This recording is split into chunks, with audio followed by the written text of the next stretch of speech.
Hello, beautiful humans. My name is Megan Connor. I'm the host of the Midlife Revolution podcast. And season 2 of The Secret Lives of Mormon Wives is out on Hulu.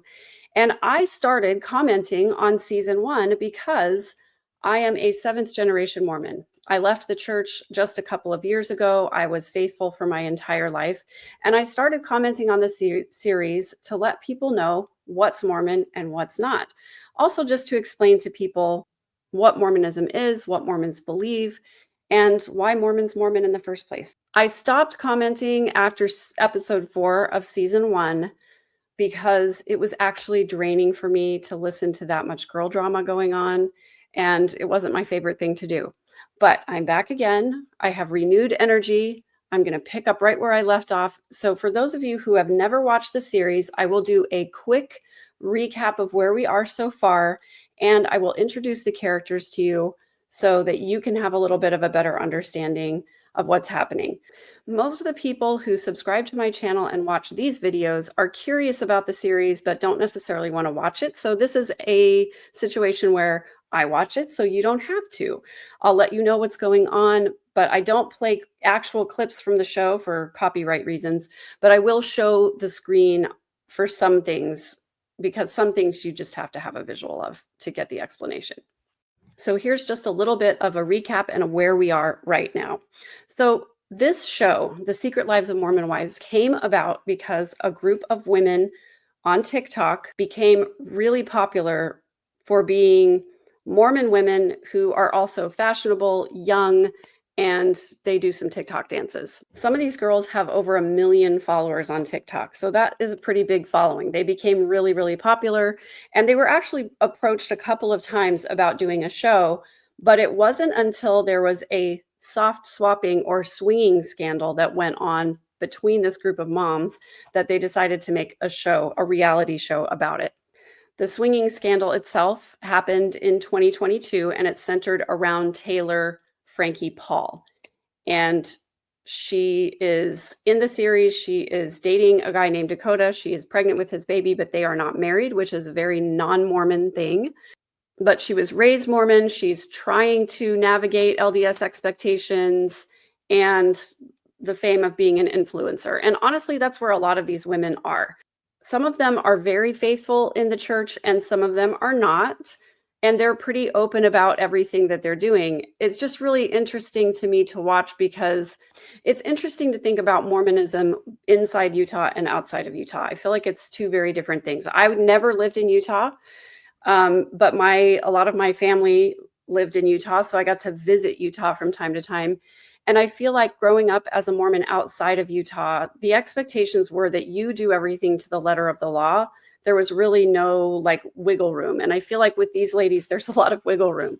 So it's just interesting to explore these ideas of what is Mormon and what is not. And there's a lot of debate out there on the internet where people are saying these girls are not Mormon. They do not represent our faith. Well, I think actually that's the most Mormon thing of all, because most Mormons are really good people just trying to be good neighbors, good friends. They're doing their best to live what they've been taught. But there are also a lot of people who sort of pay lip service. They go to church on Sunday, but maybe they don't always do things exactly the way that you're supposed to in Mormonism. So I feel like this series is actually really reflective of those people who say that they're Mormon, but they may not do all the Mormon things. And I think that that's a lot more common than Mormons think it is. Okay, so this is Whitney.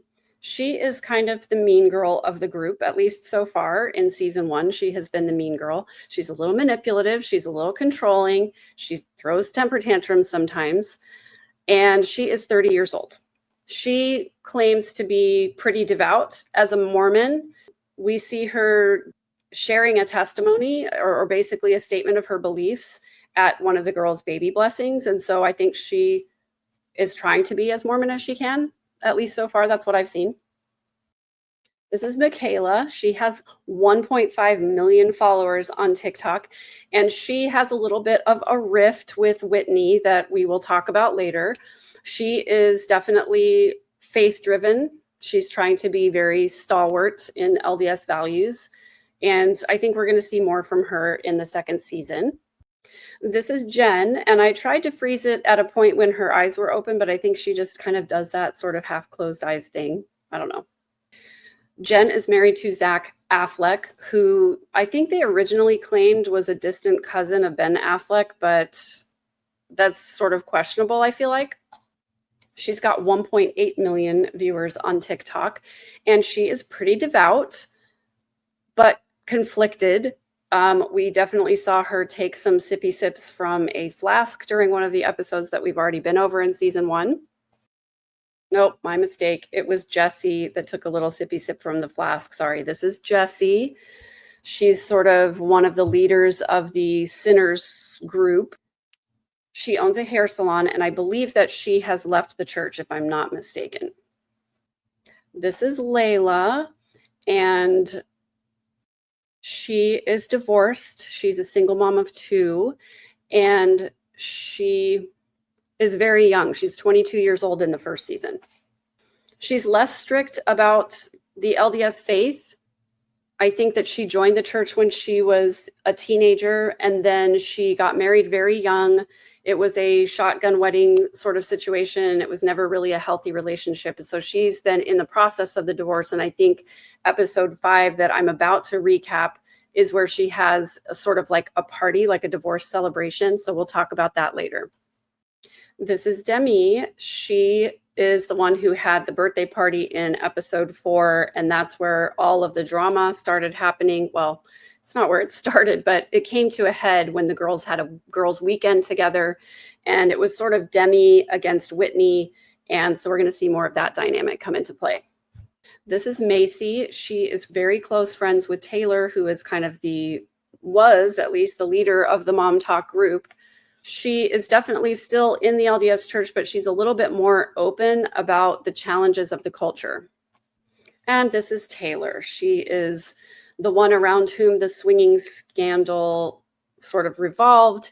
And so it sort of is fitting that they put Whitney first in the trailer and Taylor last, because they kind of are polar opposites as far as getting along with each other. So we're going to see where this goes. Now, I just have to apologize because every screen that I share with you, you're going to see that little bar underneath, because I'm just pausing it and I can't, there's no way for me to get rid of it and share the screen at the same time. And I definitely don't want any copyright strikes, so I'm not going to be sharing clips. So the title of this episode is The Book of Broken Vows. And so far, basically, we're coming back to episode 5 after the girls have had this girls' weekend. They had this huge blow up. Everybody hated Whitney at the end of this episode, basically, except for maybe one friend. So now we're going to see how they navigate this with Whitney having left the group chat. Like, that's the big deal in this episode. Whitney left the chat. This episode starts out with a group of the girls going to swig. And I'm frankly glad that they brought this up, because I've been saying this for a really long time. Sugar is the alcohol of the Mormon world. When you go to Utah, there are these soda shops on just about every single corner. And what you're looking at here is the collection of pumps of all the different flavors of soda that they have, that you can put all of these different flavors in your soda. And so these girls are ordering their 32-ounce soda that they say they do multiple times a week. And they put all these different flavors in it. You can also get coconut cream or condensed milk put in your soda if you want it even sweeter. So Swig is a soda shop, basically. And there are soda shops everywhere in Utah, and it's just a thing. They show this clip several times throughout the episode, just confirming that Whitney has left the group chat and basically stepped away. There's some speculation about why she did this. My speculation is that she did it because she wanted somebody to check up on her and be like, oh no, you left the group chat. Are you okay? She's kind of manipulative that way. So as this episode is starting out, Whitney is actually with her mom in the kitchen, and her mom makes a lot of sense for the first time. I've seen Whitney's mom comment on some things before, and this is the first time that I actually agree with her, where she basically tells Whitney, like, these girls aren't your friends. So this is Demi once again, and she is basically going to vie for the position of being the next leader of the Mom Talk group. And that's what they're talking about at this little soda shop date that they're having. The 3 girls, Demi, I always have to look at the picture because I keep getting them confused. Jesse and Layla. I lied. Jesse is going to be the new leader of the group. This is Jesse. I got those two confused. And basically, they're talking about going to a paintball place or one of those rage rooms or axe throwing or something like that to get all of their anger out about this last weekend, whatever went down. And they're talking about inviting everybody, but Whitney has left the group and Taylor doesn't really care. So we're going to see how that plays out. Well, Whitney's left the group chat, so she's not going to get the invite. And like, if she's a true follower of Christ, you seek to understand people and you forgive and you move forward. So now we're going to talk about being a true follower of Jesus Christ and forgiving people and moving forward. So this sort of smacks to me of like Mormon when it's convenient to be Mormon. But did you happen to see her outfit? They're definitely not wearing the Magic Mormon underwear, which for those of you who don't know, when you go through the temple for the first time as a Mormon, you are asked, it's a requirement of being worthy to go into the temple to wear these undergarments that are supposed to be a reminder of the promises that you made in the temple. And I do a whole video on that in my Mormonism 101 series, so you can check that out. You're the new leader of our cult. I do agree that Mom Talk has a lot of the elements of a cult. So this is Macy, and she is calling Whitney to try and sort of mend fences and find out if we're friends or not. And Whitney basically says, you know, this was transactional to begin with. And I think her talk with her mom solidified that they became friends because they were all on TikTok together, not because there was any authentic connection there. And I think it's a fair point. And I also think it's important to examine that in female friendships, especially adult females. They basically are coworkers. They work together on their TikTok channels. They collaborate together, but there's no real connection and real support there. It's just a lot of competition and a lot of drama. And Whitney drops the F-bomb in front of her daughter. Oopsie. So Macy is really good friends with Whitney, and she's trying to be the peacemaker here and sort of get Whitney to maybe think about coming back to the friend group somehow. We'll see how that goes. This is Jen. She feels responsible for all of the drama that has gone down in the group because she didn't invite 3 of the moms to her baby blessing. And while that was sort of a contributing factor to some of these issues getting brought up, Jen is not the problem. The problem is that I think a lot of these women are addicted to drama, and there's just been a lot of competition. I get it. They're competing. Their TikTok channels compete with each other. And even though they're collaborating, they're low-key competing with each other. So there's that. So this is Dakota. He is Taylor's boyfriend and father of the baby that she's going to be delivering in a month or so. I think she's about 4 weeks away. And so Jen invites Taylor and Dakota over to their house to give Dakota sort of a crash course on newborn baby dealings. They teach him how to make a bottle, how to change a diaper. It's a fairly good idea, honestly. Okay, I just have to comment on this because the thing that he's holding in this picture is for suctioning mucus out of the baby's nose. And when I was a mom, we had those little bulb syringes. This is disgusting. I would not recommend this. I definitely wouldn't do it unless my baby was in danger somehow.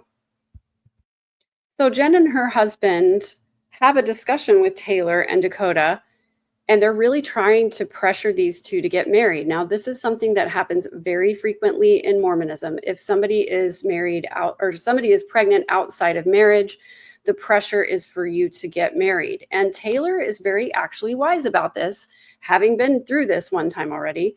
She says she is not going to cave into this pressure to get married right away. She wants to be absolutely sure that this is the person she wants to spend the rest of her life with. And I think that that is really smart. It's very easy in Mormonism to get pushed into marrying somebody too soon for the wrong reasons. And then you just end up either being miserable or having to get divorced, which there's definitely some stigma to that in Mormonism as well. Now we're going to go with Layla to get the tiniest tattoo ever. She's getting divorced and she feels like she wants something to commemorate the occasion. Now, tattoos are taboo in Mormonism, and I think one of the main reasons why they're taboo is because one of the presidents of the church said several years ago, probably at least 15 years ago, that we shouldn't have tattoos and we should only have a single piercing if we're a female and no piercings if we're a male. And so, quote unquote, good Mormons don't get tattoos or piercings, although they've kind of softened on this recently. But I think one of the reasons that tattoos are such a taboo thing is because it's a very visual marker. For example, you might see somebody say, oh, that person couldn't be Mormon because they have a tattoo. Well, a few years ago, there was actually an influencer who had a bunch of tattoos and then joined the church. And she went by the moniker the Tattooed Mormon or something like that. So there's a little bit of destigmatization of tattoos, but it's definitely something that, for example, my parents' generation, that was a big, huge no-no. You never would have gotten a tattoo. Wait till you see how tiny it is, though. The one that Layla is going to get. It's very tiny. She also says that she wants to get something to represent her sister because they've sort of not been as close lately. And she says, I'm going to get a tattoo, something that represents her, and say, I hope you see me over here trying to be connected to you. Just seems really bizarre to not just pick up the phone and call your sister and be like, hey, I'm sad that we're not connected as much. I guess it's kind of an avoidant way of trying to form an attachment. So this is where Layla talks about not having a strong family structure when she grew up, and she felt like she was out of place at home. And one of the reasons that she joined the church was because it gave her a sense of belonging and a sense of that family that she felt like she never had. But then she also says that she got pregnant and she had a shotgun wedding. She was kind of felt like she was forced into it. Their relationship was never healthy. So there can be an upside and a downside to it. The LDS Church does do a really good job of providing community, especially people who joined the church later in life, because they want you to join the church so bad. There's sort of a love bombing phase that you go through. But then if you don't continue to go and adhere to all of the tenets of the faith and continue to stay active in the faith and give and give and give service wise, you sort of get left out of things and ostracized. And I certainly experienced that as a Mormon woman because my husband was not an active member in the faith. I got left out of social things all the time, and it was pretty hurtful. So there can be a sense of community, but it's a false sense of community because the real reason that they want you to be in the community is to be faithful so that other faithful people have other faithful people around them. So as soon as you're not faithful, then they stop welcoming you and accepting you. That's it. That's the tattoo. That's the tiny, tiny tattoo. So she had these two dots on her ankle that signified herself and her former spouse, and she got them turned into stars. It's kind of cute. So 5 of the girls go to a rage room where they just get to sling paint all over the walls. And it's kind of fun. But there are 2 people notably missing. There's no Whitney and there's no Taylor. And later on, Whitney says, she sees this post on social media, this picture, and she notices that she's the only one not there along with Taylor, but Taylor's pregnant. So maybe that's why Taylor didn't go, but she's not pregnant. So why didn't you invite me? Well, Whitney, it's because you left the group chat and she's just out here waiting for somebody to come and find her and say, oh my gosh, Whitney, are you okay? Okay, then we go to Macy. She is having a photo shoot for the new vitamin brand that she's launching called Baby Mama. And when she was asked by the photographer how she came up with that name, she said that she saw a picture of a gay couple with their surrogate mom, and she thought, oh, that's their baby mama. And she was like, oh, that's a great name for my vitamin brand. She invites Taylor to the photo shoot because Taylor is, of course, pregnant, and that totally works with her brand, is what she says. The problem is Taylor brings Dakota with her, and Macy doesn't really want to talk to Dakota because there have been these rumors about Dakota possibly cheating on Taylor. Now, Taylor said that if the rumors were true and Dakota had cheated on her, that she would leave him. So this is going to continue to be a theme and a source of drama, I have a feeling, for a while. So Taylor thought it would be a great idea to bring Dakota to the photo shoot so they could have a talk. And Macy basically says it's not a good time. I'm trying to be in director mode here. And then Taylor gets super weird. Dakota gets even weirder. And Dakota decides that he is going to just butt into this photo shoot. He takes his shirt off and they start doing pictures with Taylor and Dakota together, which was not the point of the photo shoot. So understandably, Macy's a little weirded out by that. And this is the look on her face when Dakota shows up. It's super weird. So this is the divorce party that Layla throws. It is funeral themed. It's a little weird. Honestly, I think it's great to throw a divorce party. I wish I would have thought of that. Instead, I celebrated by myself, which turned out to be much better. However, she decides that everyone's going to wear black. They do this rest in peace sort of thing, which honestly feels a little bit weird, but you do you. But she comes out in this gorgeous dress. You know, it's sort of like what did they call that? Princess Diana's revenge dress. And honestly, I think that's pretty cool. And then Whitney shows up. I mean, of course she shows up because Layla invited her. She was part of the original group when Layla started planning this thing, but I have a feeling it's going to cause some drama, of course. Sometimes you can just Feel perfect like because it fits you like it. It's a twist off, dude. It's a twist off. This is the dress. The pause does not do it justice. It's actually really beautiful. And this next. And then, of course, they have to introduce her to their friend Joe, because you can't just be single. The thing that you're supposed to do when you get divorced in Mormonism is to immediately get married again. How you guys doing? Oh, great. Good. Being in a way. Wait. What's all the hot gossip? Oh, come with me. Me? Yeah. So Demi comes over to the table, and Demi is the one in the last episode who said something to the effect that Whitney gets close to someone and then just uses them. And Whitney's like, yeah, I want to know why she said that. And so Demi comes over to the table and Whitney gets up and leaves. So I love this. Jesse's actually being a really good friend to Whitney right now. And she's pointing out that everybody in the group has kind of said the same thing, where they agreed with what Demi said, that Whitney sort of gets close to someone and then moves away until she needs something again. And Jessie makes a good point. She says, if you're having issues with everyone in the group, then you need to take a look at yourself. And Whitney's like, whoa, I'm not having issues with everyone in the group. And she's like, who are you not having issues with? So that's actually a really healthy, good thing that Demi's doing with Whitney right now. Let's see if Whitney can be healthy and figure out those issues.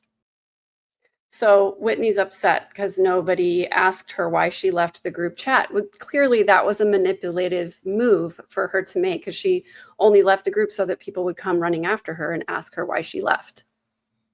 So I'm actually glad to be doing this again. I don't like this show. I don't like watching it. In fact, I'm super mad that I don't get to watch it on 2X, because that would make this whole thing a lot more palatable for me. But I'm at least glad to have an opportunity to have the conversation about healthier relationships and healthier conversations. I'm really glad that Jessie is talking Whitney through this, because Whitney needs to hear it. Now, Whitney's not going to hear it. It doesn't have anywhere to land. I think looking at Whitney, it's a really good way to point out somebody who she appears to be very emotionally needy. She needs a lot of external validation. And this is what happens when you need external validation from people. They're not giving you what you want. Then the manipulative person behaves in this way. And so these are red flags to watch out for in relationships. So Whitney curses like a sailor, which is not a very Mormon thing. I'm glad she does, because it's a healthy outlet for anger. But she's saying that she did not leave the group chat as a test. I don't really believe her. I think maybe she wants to believe that that's the case. But so Taylor invites Macy over to have a conversation with Dakota so that they can clear the air about Macy's doubts that Dakota has been faithful to Taylor. So Macy explains that she was in an abusive relationship in the past, and some of the red flags that came up in her relationship are some of the same things that she sees in the relationship between Taylor and Dakota. So again, this is actually a really healthy thing that they're sitting down to have this conversation, because it's a concerned friend She's concerned about her friend Taylor being in a relationship with somebody who, frankly, they've had some fights. There's been some verbal abuse. And thank goodness she's calling it out and saying that's not okay. So Taylor gets really emotional here because she says that because of the way that their relationship started, which was kind of a swinging affair kind of a thing, she has trust issues and she's not ready to commit to a lifelong relationship with this person. So she gets really emotional about it. I think it's really healthy that she's even having this conversation with him. It's a little overdue, but I'm glad that it's happening. So Dakota apparently told a bunch of lies to Taylor and chose someone else over her, and then they got back together. I didn't remember all of this stuff. It's just been too long since I watched the first episodes. She also brings up that she's got some personal worthiness issues. She doesn't feel like she is good enough for him. And that's really sad for me to hear. That's one of the reasons why in most of my coaching, I focus on helping people develop a really strong sense of self and to get that internal validation piece figured out. Because once you figure out how to love yourself and validate yourself, then a lot of these other things aren't issues for you anymore. So what ends up happening is that Dakota and Taylor end up fighting with each other because Taylor is expressing these trust issues and Dakota is saying, like, I don't know what you expect from me. And I feel like you have not been all the way in this relationship. And then they start rehashing what happened with the lies and the hookups and everything. So this is where it kind of gets ridiculous. And it's pretty convoluted, but let me try to see if I can wrap my brain around what's happening here. So apparently Dakota was dating 2 other girls, and he says, I was only dating 2 other girls. Is that ridiculous in Utah in this day and age? And he has a fair point here because the dating culture in Utah is a little different than it is pretty much anywhere else because Mormons are encouraged not to date. Let me see if I can explain this. Mormons are encouraged to not date until they're 16. And when they do start dating at the age of 16, they're supposed to date around and not just pair off with one person. So you might go bowling with somebody on Wednesday and then on Friday go out to lunch and then on Saturday night go to a dance, and it's with 3 different people. And there's not supposed to be kissing or hand holding or anything that goes on in these early stages of dating. Then they say not to single date somebody, not to have a boyfriend or pair off with anybody until you're 18. And then a year later, boys go on their mission. And when they come back from their mission, they're expected to get married right away. So at the age of 21, young men in the LDS church are encouraged to get married right away at the age of 21. And they're not marrying older women, they're marrying younger women, many of whom I just had so many friends who went to BYU and got engaged as a freshman in college. When I was a freshman in college, I was 17 years old. Part of me did not want to go to BYU because I didn't want to end up getting engaged right away and coming home married. My sister went to BYU, and as a joke, I gave her an engagement ring, a fake one. It was a little, silver-plated something that cost $20, but it looked like an engagement ring. And I gave it to her as a joke because I said, you can wear this and then nobody will bother you and you won't end up engaged your first year in college. So even when people do make it later into their 20s without getting married, the culture is very much dating around. Now, the emphasis, however, is that none of the kissing or hand holding or any of that stuff is supposed to be going on. Well, apparently Dakota was full on hooking up with people. He was sleeping with Taylor. And then I think 4 days later, he was dating these 2 other girls. And what she's upset about is that she found out, Dakota slept with someone and then the next night slept with Taylor. And she didn't find out about that until later. Well, they weren't exclusive. They didn't have any sort of an agreement. So I don't know. Then Dakota says, why have a baby with me then? And Taylor says, well, I can love you and want to be with you, but not want to marry you, which is a fair point, but not in Mormonism. She's not your friend. Shit. In fact, are any of those girls your friend? No fucking shit. Yeah, they're absolutely not. fake. So on the next episode of Secret Lives of Mormon Wives, they are all going to Vegas together. What could possibly go wrong, everybody?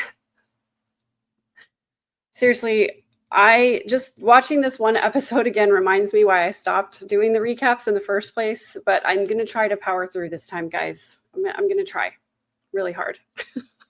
If you want to learn more about healthy communication and healthy relationships, I am doing an e-course on healthy communication in relationships. All you have to do is email me at the email address below, askmegan@gmail.com, and you can sign up to be one of the first to take my healthy relationship e-course. It's going to be an 8-week course, live video course, and then we are going to have a monthly meetup for healthy relationship talk. And I'm looking really forward to connecting with you guys one-on-one. Thanks for being here. Hello, beautiful human. Thank you so much for watching today. Would you do me one quick favor and take a second to subscribe to the channel? It's the best way that you can support the channel for free. In addition, if you're interested in even more exclusive content, you can join the community at the link below. Thanks so much for being here.